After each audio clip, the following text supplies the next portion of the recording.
I saw this. I can't believe you picked this. I was going to send this to you. Yeah. Man, that sucks. They called him a donut in the headline? That's so rude. Yeah. They called the guy an absolute donut. I saw another article. They called him a dingus. Jeez, mean, poor guy, Yeah, I know. He's suffering here. It's because it's a Ferrari. Anyway, this is a video of a guy getting his Ferrari Roma stuck in a very narrow Italian street. I mean, that's not even a street. That's like a side. I know they have narrow streets in Europe, but Yeah, he thought he can get through. it's hard to believe that he made it that far without noticing the squeeze. I'm really curious about that. Or, yeah, like, at what point do you stop as you're traveling in?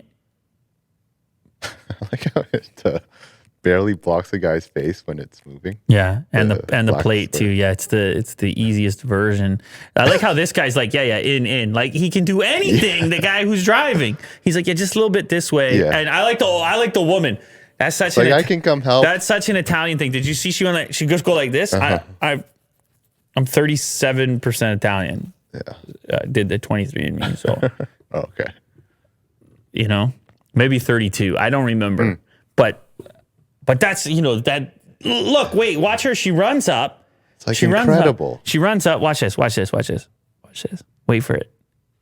She goes, I got the guy over here. And then oh my God, it's too much. She goes, oh my God, what did you do? What's the matter over here? Yeah. Well, it's a Ferrari Roma. I don't know. It's like 300 grand, maybe 250, 260. And I have a hard time imagining that it could have escaped there without any scrape, given how tight it is in that street right there. Yeah, he's probably just going to have to back out and Deal with it. take it. Whatever happens, happens. Man.